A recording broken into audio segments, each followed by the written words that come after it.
सुख में हो। आज नए वर्ष का द्वितीय दिवस है। अभी कितने बचे हैं? 365 में से एक ही तो पूर्ण और दूसरा आज चालू है। आज बहुत दिन है, इसलिए अभी से सभी के लिए मंगल कामना करेंगे। सब विवेक सुख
दुख में हो। धन मन धन प्रभु अर्पण कीजे। धन मन धन प्रभु अर्पण कीजे। धन मन धन प्रभु अर्पण कीजे। धन मन धन प्रभु अर्पण कीजे। सत्संग सेवा सुमिरन कीजे।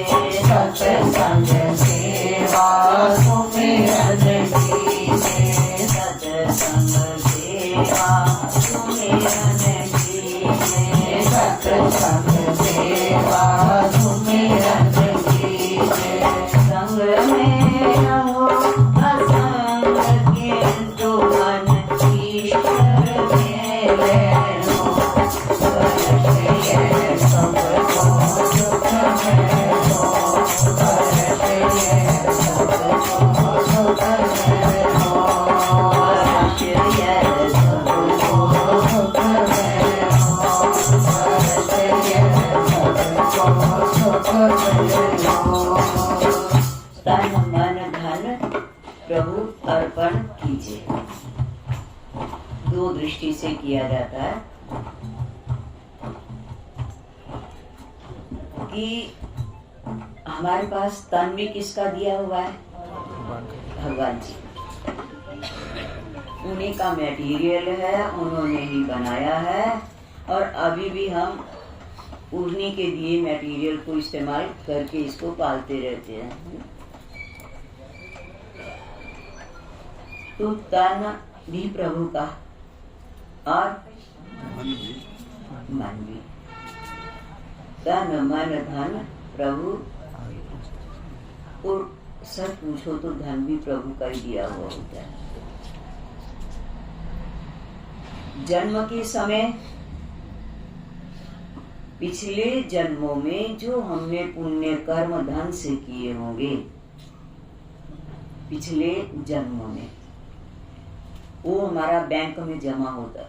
उसका फल कुछ भोग लेते हैं उसी समय ही, और कईयों का ऐसा होता है कि मरने से पहले, शरीर छूटने से पहले गोदान कर देंगे, अन्नदान करेंगे, विद्यालय में दे देंगे, दीन अनाथों में दे देंगे, अनाथालय में दे देंगे, और उसका अभी जीवन फिर पूर्ण हो जाता है, पूरा फल भोग नहीं पाते। एक बात हमें ध्यान रखनी होगी, बीज कर्म क्या है और फल क्या है? वृक्ष।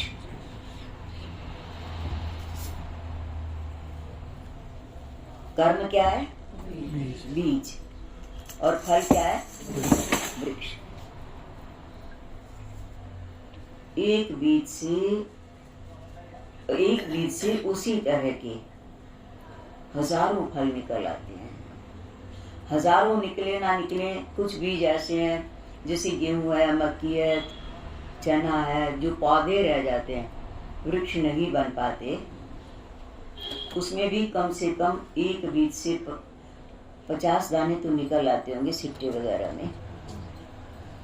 एक बीज से एक सिट्टे के अंदर ही कितने हो जाते हैं, तो कितने सिट्टे, बाली उसको बोलते हैं, बाली है ना। फल अधिक होता है और बीज कम होता है। तो जो हम जीवन काल में धन से कर्म करते हैं, क्योंकि धन का 3 तरह से प्रयोग किया जाता है, दान में, भोग में और नाश में।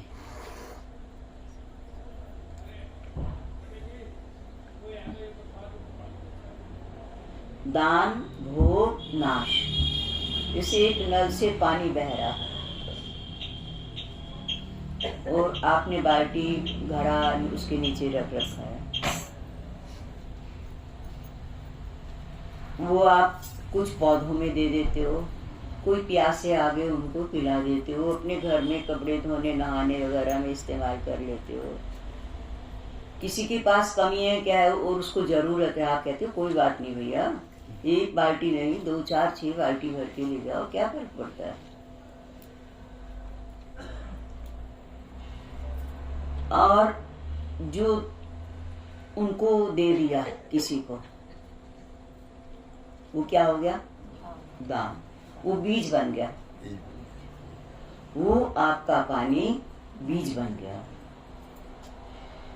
और जो आपने अपने लिए, अपने परिवार के लिए इस्तेमाल किया, वो क्या हो गया? भोग। जैसे भोग का अर्थ होता है कि जैसे तन के लिए या किसी भी काम के लिए इस्तेमाल किया तो वो उतना ही ताकत देगा जितना आप इस्तेमाल करेंगे, उससे ज्यादा नहीं। 4 रोटी खाई है, 5 रोटी खाई है, तो 5 रोटी जैसी ही ताकत देगा। पेट भर लिया सवेरे, क्योंकि भगवान ने पेट के ऊपर भी एक बैन लगा रखा कि ये भूखा भी नहीं रह सकते और जरूरत से ज्यादा भी नहीं खा सकते। जरूरत से खा लेंगे ज्यादा तो बीमार पड़ जाएंगे और खाया ही नहीं जाएगा। कई लोग बोले गले तक खा लिया है, भर लेते हैं बैठ के, भाई सुंदर बनाया, बढ़िया मिला है, तो आफत खड़ी हो जाती है। हिसाब से लेता है, क्योंकि पेट है ही कितना बड़ा। 5 फुट के शरीर में 1 फुट का ही पेट होगा, ज्यादा से ज्यादा 1 फुट का भी नहीं होगा। उतना ही तो भरोगे ना जितना बड़ा थैला होगा।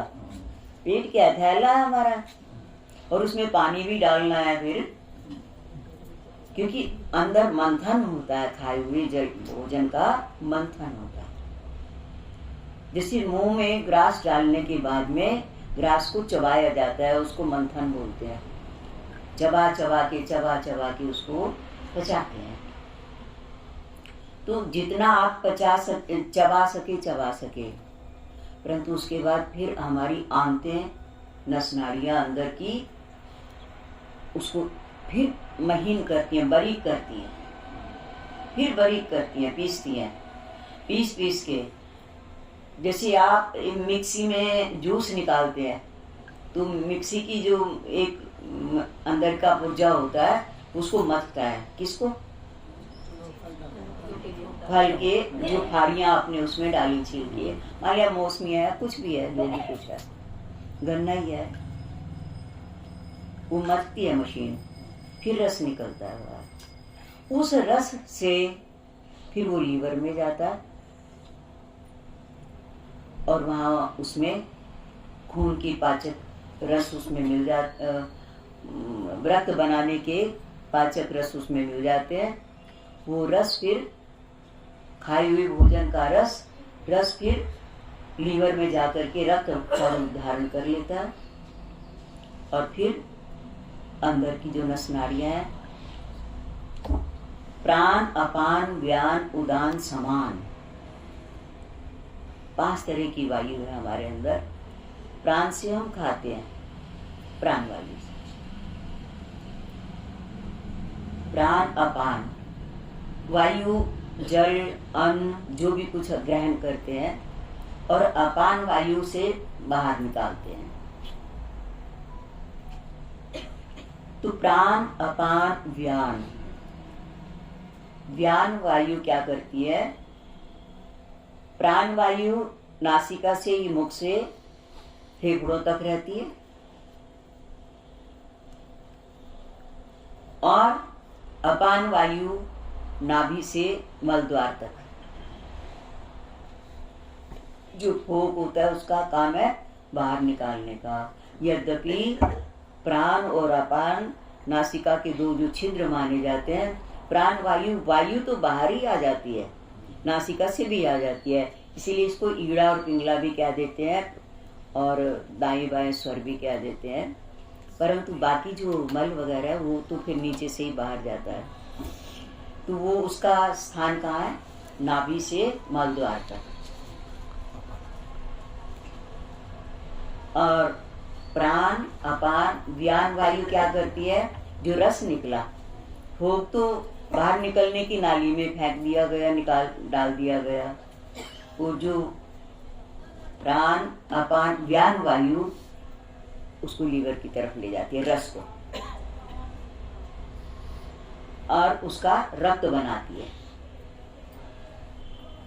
प्राण, अपान, व्यान और समान वायु क्या करती है, उस रक्त को शरीर की जितनी नालियां, नाड़ी जिसको बोलते हैं, दो तरह की नाड़ी है शरीर में, एक सप्लाई की नाड़ी है, एक वापिस आने की नाड़ी है। अगर उसी से ही वापिस आए तो टकराव हो जाएगा, तो इसीलिए एक सप्लाई की नाड़ी। कमाल का भगवान ने ये पुर्जा बना रखा है, देखो कैसा आलीशान ये माटी का पुतला है, लाते रहना। तो प्राण, अपान, व्यान वायु क्या करती है, उसको रक्त में बदल देती है। और समान वायु क्या करती है, फिर सारे अंगों में जितने जितने की जरूरत होती है, जैसी नाड़ी मोटी है, पतली है, जैसी भी है, ऊपर के अंगों में भी, लीवर कहाँ होता है, पेट में, तो नीचे के अंगों में भी, दाएं बाएं हाथ है उनमें, और ऊपर के अंगों में समान रूप से जिसको जितना देना चाहिए उस हिसाब से वितरण कर देती है। कौन? समान वायु। प्राण, अपान, व्यान, उदान, प्राण, अपान, व्यान, उदान, समान, उदान। उदान वायु क्या करती है, सारी व्यवस्था भी देखती है, हर तरह की व्यवस्था देखती है, उसका पूरे शरीर में ही हिसाब बना रहता है।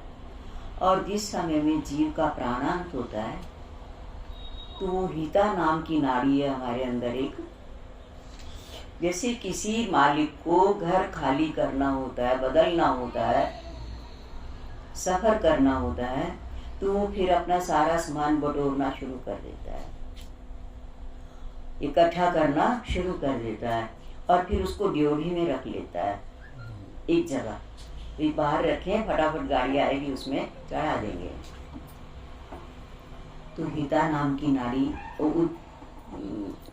प्राण, अपान, व्यान, उदान, समान, उदान वाली कंठ में रहती है। जिस समय प्राणांत होता है जीव का, तो सब जगह से इंद्रियों को समेटना शुरू करता है। इंद्रिय गोलक को नहीं, इंद्रियों को। एक गोलक है, एक इंद्रियां। क्या है, एक जैसे एक वस्तु है और एक उसमें ताकत है, शक्ति। तो इंद्रियां गोलक स्थूल शरीर के अंग है, और इनमें जो शक्ति है, देखने की शक्ति, सुनने की शक्ति, बोलने की शक्ति, चलने की शक्ति, ये सब क्या है, इंद्रियां है हमारी। तो इंद्रियां कितनी है, 5 हैं, 5 ज्ञान इंद्रियां और 5 कर्म इंद्रियां। और शरीर में इनकी कुर्सियां बिछी हुई हैं। शरीर के अंगों में इनका अपना अपना, हर इंद्रिय अपने अपने गेट पर बैठी रहती है और अपना अपना काम करती रहती है। जैसे चक्षु इंद्री आंखों पे बैठी रहती है। कईयों को देखा होगा, आंखें देखने में बड़ी सुंदर है पर ज्योति नहीं है। गोलक तो है, कुर्सी तो बिछी है उसकी, जैसे कोई चपरासी की कुर्सी बिछी है, कोई प्रिंसिपल की, किसी राजा की, किसी की भी कुर्सी बिछी है, टीचर की कुर्सी बिछी है और वो गायब है। ऐसी स्थिति है। ये जो हमारे शरीर के अंदर अंग है, ये सब उनकी कुर्सियां हैं, इंद्रियों की जिम्मेवारियां हैं। तो इंद्रियां क्या करती हैं, उदान वायु जब अंतिम समय आ जाता है, जितने श्वास भगवान जीव को देता है वो पूरे हो जाते हैं, श्वास के हिसाब से, दिनों के हिसाब से नहीं, श्वास के हिसाब से। तो फिर इसको वो घर छोड़ना पड़ता है शरीर। तो उदान वायु हर इंद्रियों से अपना सामान समेटना, प्राणा पानौ समो कृत्वा नासाभ्यंतरचारिणो, अथवा अहम वैश्वानरो भूत्वा प्राणिनां देहमाश्रितः प्राणापान समो कृत्वा नासाभ्यंतरचारिणो, तो हिता नाम की नाड़ी कंठ तक आ जाती है और आकर के फिर मन षष्ठानि इंद्रियाणि प्रकृति स्थानी कर्षति।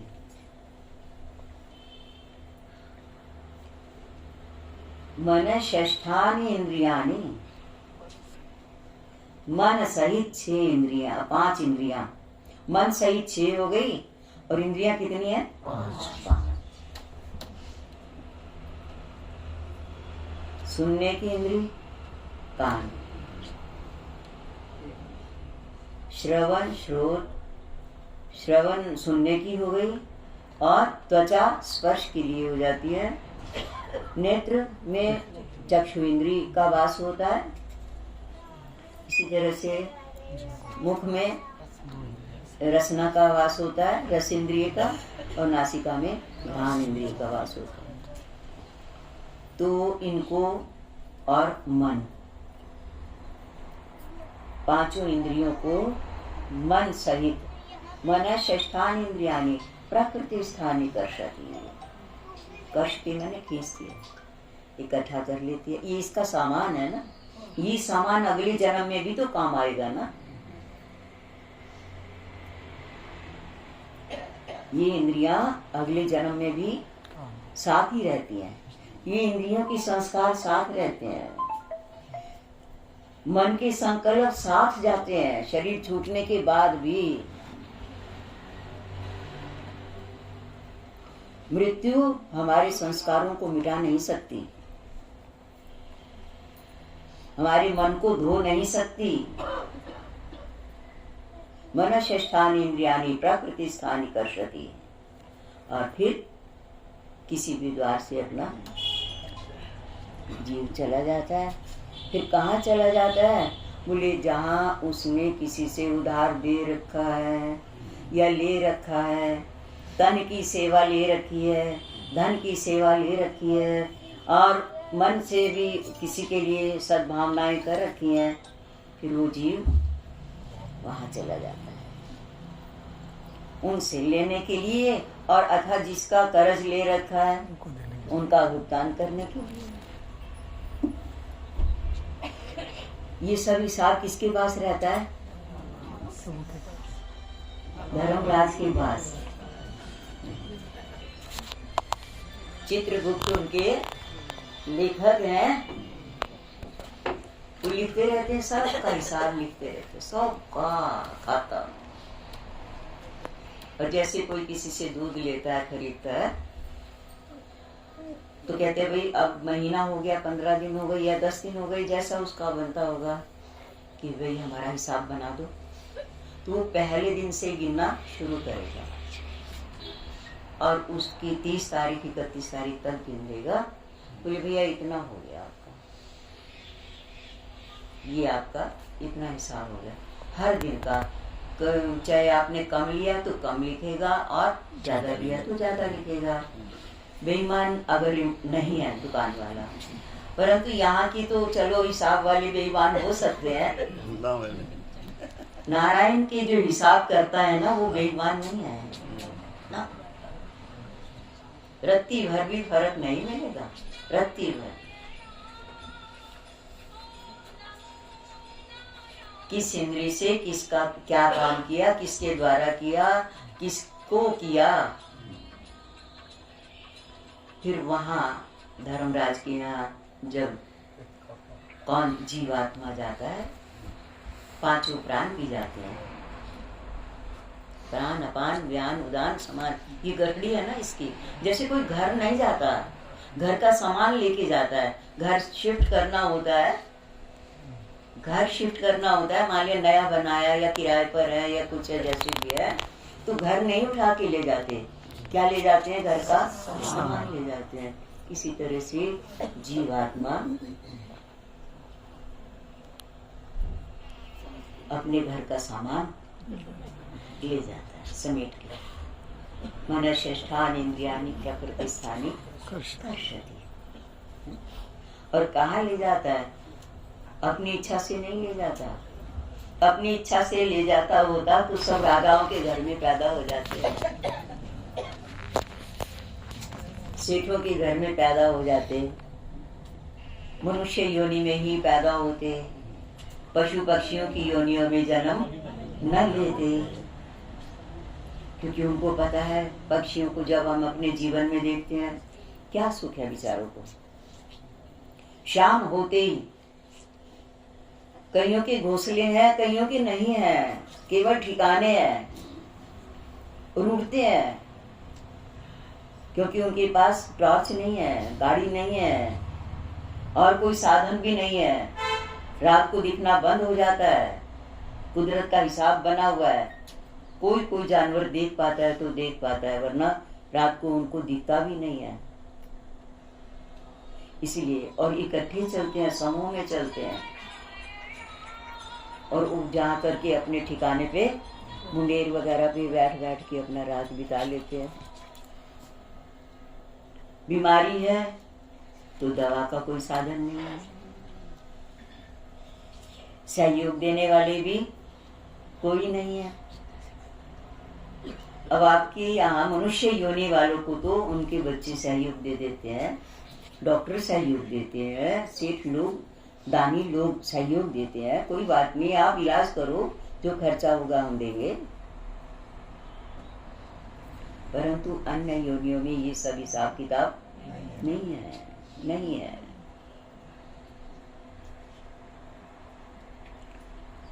तो हम लोग रात दिन देखते ही रहते हैं, जख्मी हुए हैं, इतना कि वो मक्खी मच्छर भी उड़ा नहीं पाते।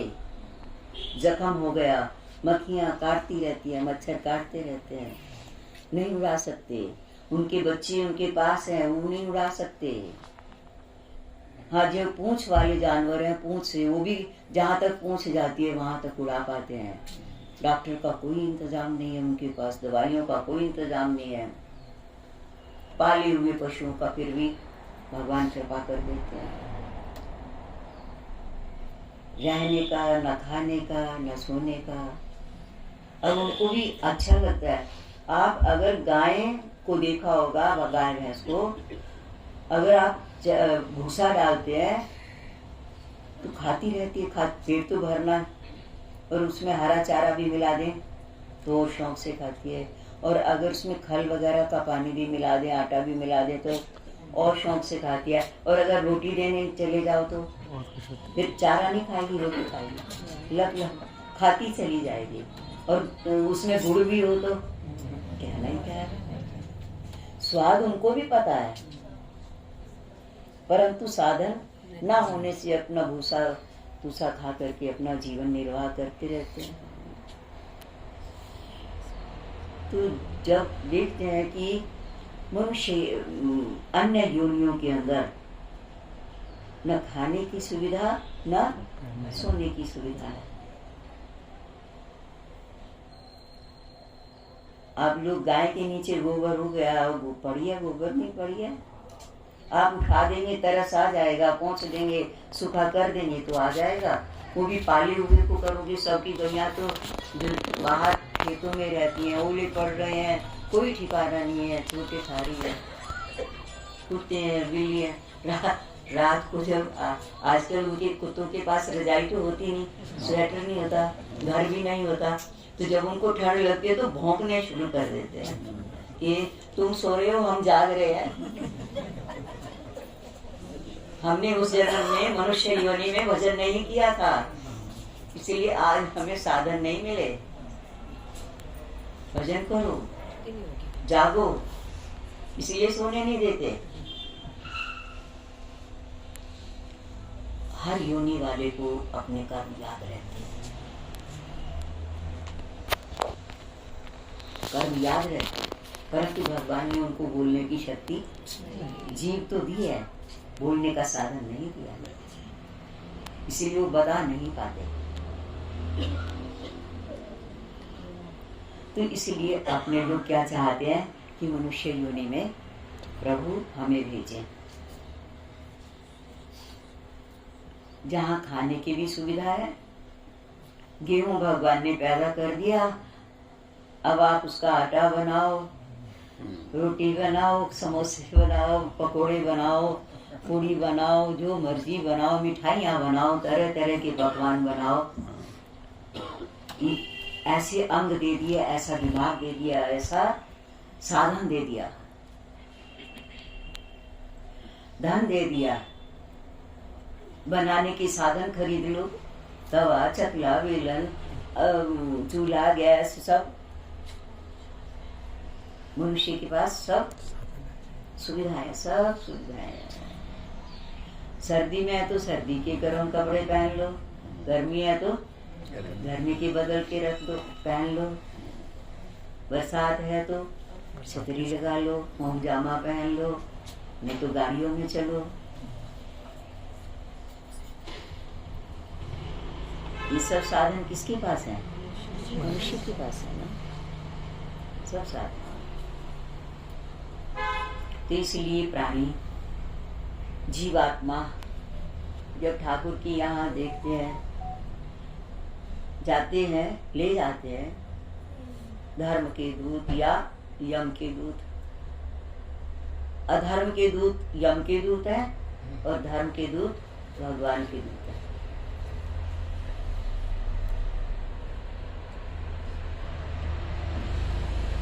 तो फिर उनको, उनका वहाँ वे किस घर में, किस देश में, किस नगर में, किस गांव में इनको किस योनि में भेजना है, वहाँ फैसला होता है। और फिर वो जीवात्मा क्या होती है? बादल बन के उड़ती है, हवा के रूप में उड़ती है, हवा के रूप में उड़ती है, हवा से भी पतली होती है वो जीवात्मा। वायु उसको उड़ा के ले जाती है और फिर वहां जाकर के बादलों के साथ उड़ते उड़ते कहीं बरस जाती है पानी के साथ मिलकर के, और वहाँ अनाज के रूप में या फलों के रूप में पैदा हो जाती है। और फिर उस प्राणी के यहाँ गृहस्थ जीवन में, चाहे वो गृहस्थ जीवन पशु पक्षियों का हो और चाहे मनुष्य का,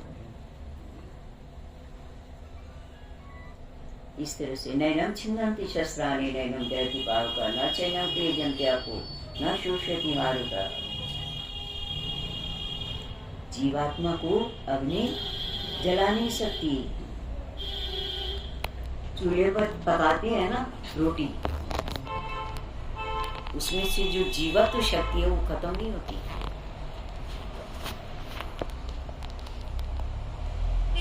खत्म नहीं होती। पानी उसको गला नहीं सकता, हवा उसको सुखा नहीं सकती, शस्त्र उसको काट नहीं सकते। किसको? जीवात्मा को। इतनी सूक्ष्म है, इतनी सूक्ष्म है, इतनी सूक्ष्म है। सूक्ष्म ना हो तो हजारों के बीच में से आराम से निकल के चली जाती है, कोई पकड़ ही नहीं जाता। कि अभी तो थोड़े दिन हुए हैं, अभी तो तुम बच्चे के शरीर में, अभी तो जवानी का भी रस ले लिया आपने, तो अभी नाती पोते भी नहीं हुए हैं, अभी ना जाओ। रोक लेते कि ना रोक लेते? नहीं रोक सकते। अति सूक्ष्म, सूक्ष्माति सूक्ष्म, सूक्ष्म से भी सूक्ष्म कौन होती है? जीवात्मा। खेत में खेत करते हैं, सब्जी के अंदर जीवात्मा है, प्रसुप्त है, बीज में प्रसुप्त है। बीज में प्रसुप्त है, और जब उसको वातावरण मिल जाता है, भूमि मिल गई, पानी मिल गया, हवा मिल गई, धूप मिल गई, तो वो जागृत होने लगती है, फलित होने लगती है, फिर बढ़ने लगती है, फिर बढ़ती है, फिर प्रसुप्त हो जाती है। जैसे माल्या घरों में गई, वो फल घर में गया, सब्जी घर में गई, अनाज घर में गया, फिर उसको हमने छीला काटा, उसमें प्रसुप्त रूप में है। जैसे किसी ऑपरेशन करने वाले को प्रसुप्त कर दिया जाता है एक तरह से, फिर कितना ही काट पीट कर दो, कुछ कर दो, क्या जीवात्मा निकल गई उसकी? जीवात्मा तो है ना, जीवात्मा तो है। जीवित का ही तो ऑपरेशन किया जाता है और उसको प्रसुप्त कर दिया जाता है। इंद्रियों से अंदर की तरफ ढकेल दिया जाता है, इसलिए फिर उस इंद्रिय का ऑपरेशन हो जाता है। बोलो सच्ची बात। हम कहीं के कहीं पहुंच गए हैं। इस विषय को फिर लेंगे कभी, जैसा भी होगा आगे का पूरा करेंगे। तो हमारे कर्मानुसार हमें शरीर, जीवन, सुविधाएं, परिवार प्राप्त होता है। जैसे कर्म होंगे, तो वो कौन से कर्म होंगे, अच्छे या बुरे? अच्छे होंगे। देखो बैंक वाला किसको पैसे देता है? जिसने जमा करा रखा होगा। अगर वो सबको देने लग जाए तो बैंक खाली हो जाए। जिन्होंने जमा कराए उन्हीं को मिलेगा। बोले दिखाओ कहाँ है, एफडी करवाई है या खाता है या क्या है, दिखाओ पहले, तब चेक काट, तब पैसे देंगे। इसी तरह से ठाकुर के यहाँ भी हिसाब चलता रहता है। तो हम बता रहे थे कि जो भी हमें सुविधाएं प्राप्त है उनको हम 3 तरह से इस्तेमाल करते हैं। कैसे कैसे? सतोगुण, रजोगुण और तमोगुण। संक्षिप्त में कह दें, सतोगुण है कि मालिक ने हमें जन्म दिया, देवताओं के द्वारा हमारा पालन हुआ,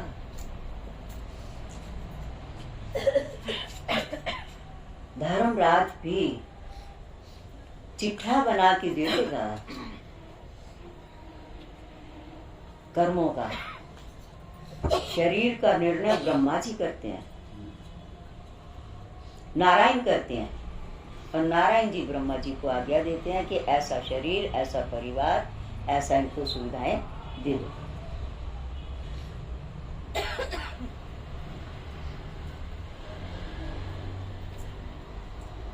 तो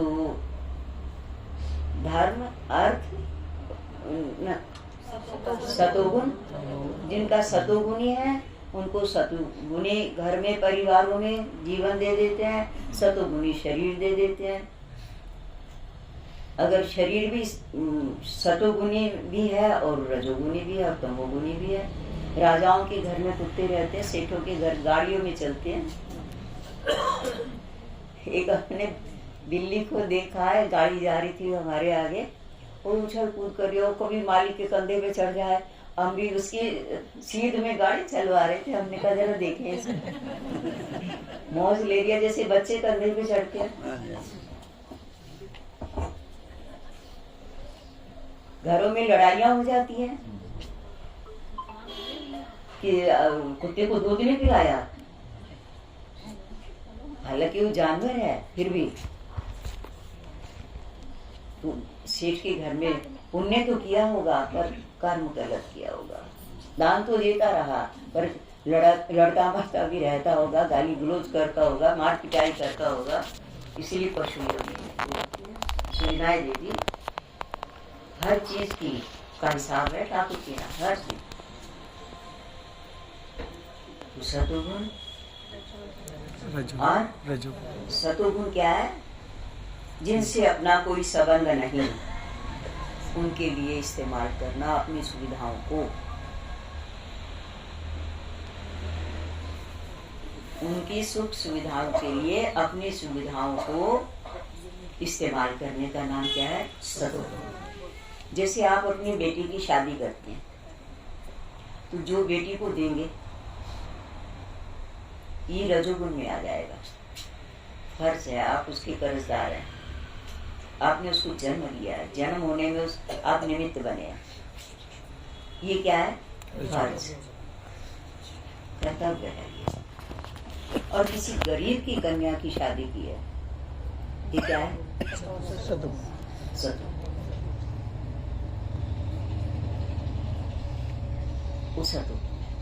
रिश्तेदारियों के यहाँ देने जाते हो, गिफ्ट देने जाते हो रिश्तेदारी में, तो लिखते हो ना कि जरा लिख लो कौन क्या गिफ्ट दे रहा है। फिर जब इनके बच्चों की शादी होगी तो हम भी तो देना पड़ेगा हमें भी, तो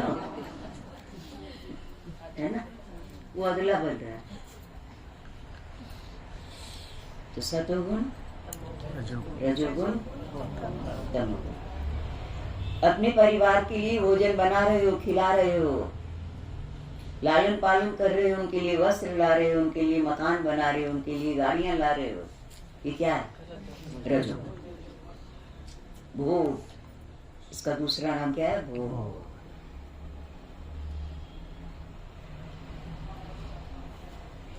और सतोगुण क्या है? मानिए किसी बच्चे के पास कोई, जिसे कईयों के अंग भंग होते हैं, तो उसको आपने कुछ हाथ वगैरह चढ़ दे दिया, साइकिल लेके खरीद के दे दी, किसी गरीब को पढ़ाई के लिए दे दिया बच्चे को, ये सब क्या है?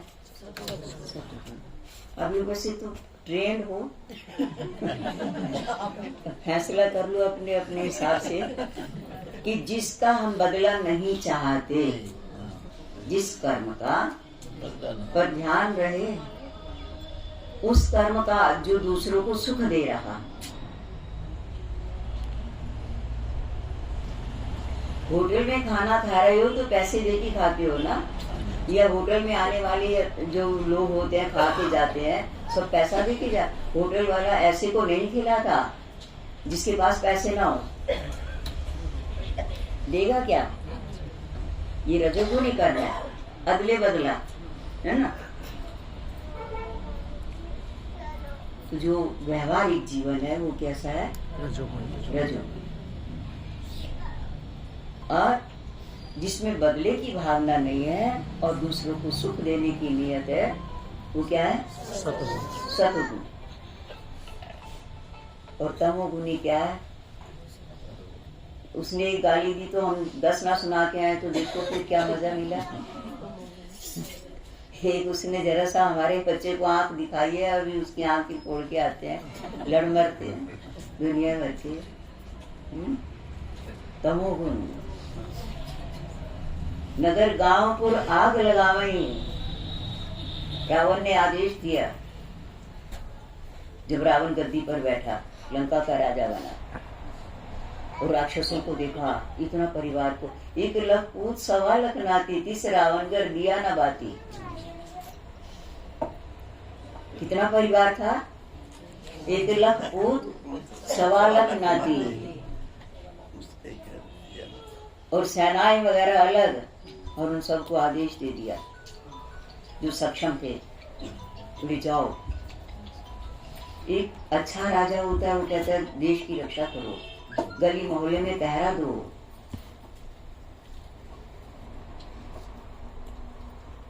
चोर डाकुओं को पकड़ो।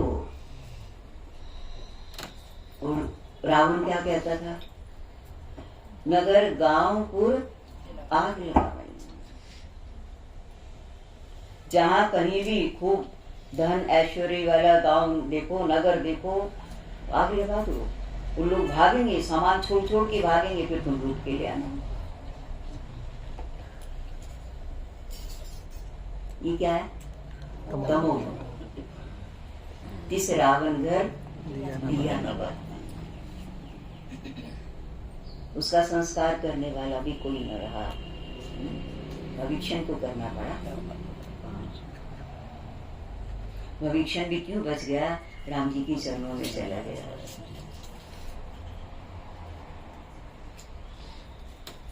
तो हम अपने अपने हिसाब से जीवन जिए, बढ़िया जीवन जिए, जो हमें सामर्थ्य मिली है उसको सतोगुण में और रजोगुण में, व्यवहार में और परमार्थ में इस्तेमाल करें, नाश में इस्तेमाल न करें। माँ बाप ने पैसा दिया है कि जाओ बेटा जो तुम्हारा मन करे खा लो, पी लो, खरीद लो, तो दूध पियो, जूस पियो। कोई और पास में आ गया, उसको भी पीने की इच्छा हुई या खाने की इच्छा, लो भैया तुम भी खा लो। उसने कहा मेरे पास पैसे नहीं है, भूख लगी है, प्राण निकल रहे हैं, दे दो, तो तुम्हारे पास है, परंतु शराब ना खरीदो।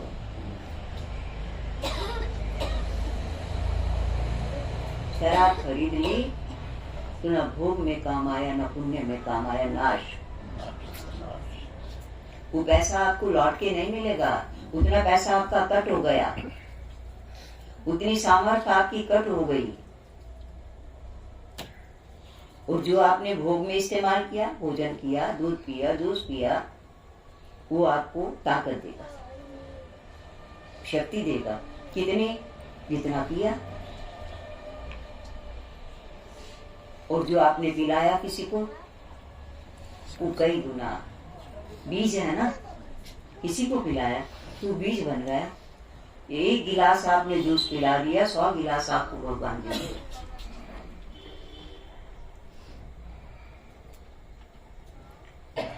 तो हम बहुत ज्यादा भूल गए हैं।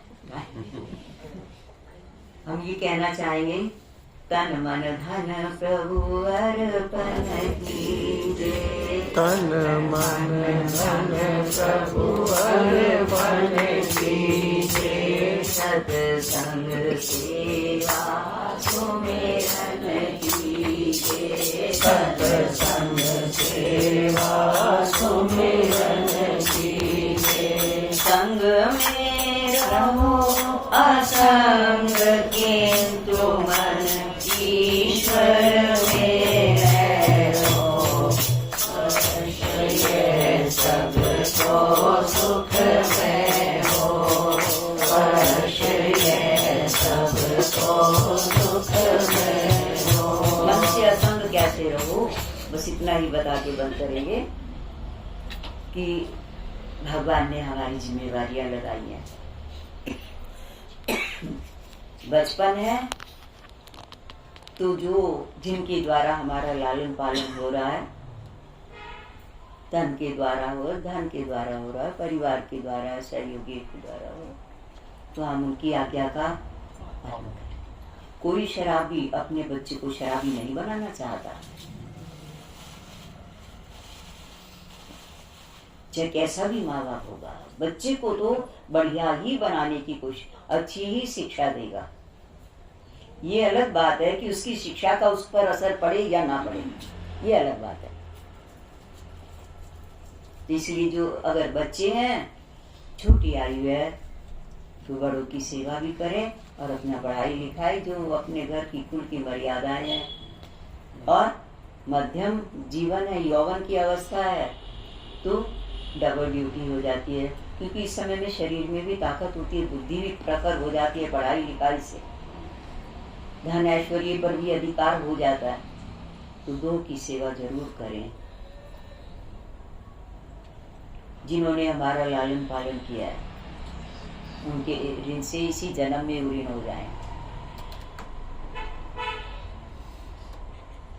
और जो जिनके जन्म इत्यादि में हम निमित्त बने हैं, हमारा कुल गोत्र लेकर के जो पैदा हुए हैं, उनका भी हम लालन पालन करें। जैसे हमारा किसी ने किया तो आज हम इस योग्य हुए, कमाने खाने लायक हुए हैं, तो हमारे बच्चे भी इसी तरह से योग्य बने। तो उनको, क्योंकि अब अभी तो वो असमर्थ अवस्था में होते हैं, धन वगैरह नहीं होता उनके पास, तो उनका हम लालन, क्योंकि हमारे निमित्त से वो पैदा हुए हैं ना, हमारा फर्ज है उनका पालन करना। जवानी में डबल ड्यूटी हो जाती है, और वृद्धावस्था में 75 तक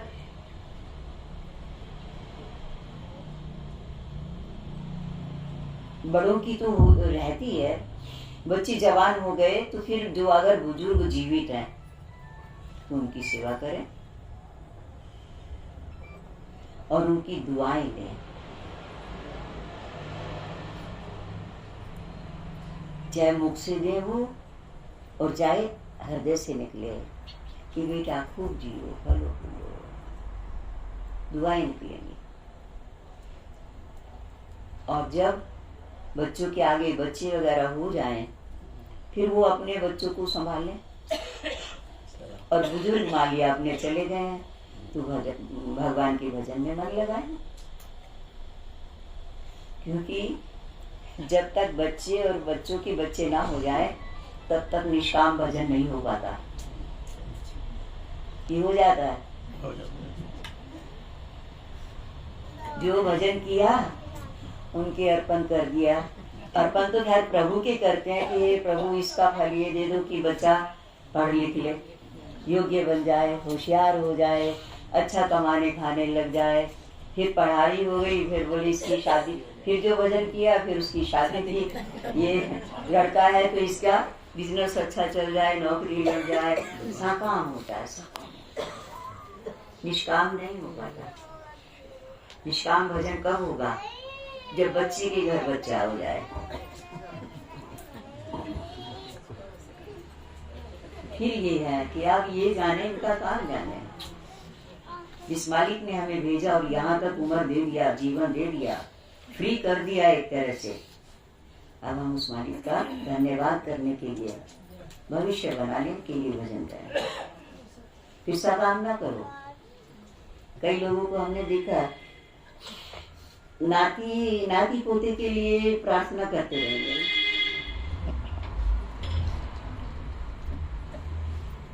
और वो परवाह नहीं करते, वो परवाह नहीं करते। हमारे से भी पूछते हैं ना जब, तो हम कहेंगे अच्छा उसको कहना, भजन बता देंगे, कुछ साधन बता देंगे जिससे प्रभु कृपा भी और पुरुषार्थ उसका सफल हो और सही पुरुषार्थ करे, गलत रास्ते से हट जाए। वो तो करेगा नहीं, तो वो नहीं करेगा तो तुम क्यों कर रहे हो? वो तुम्हारी नहीं मानता, तुम उसकी ना मानो। वो जाने, उसका काम जाने।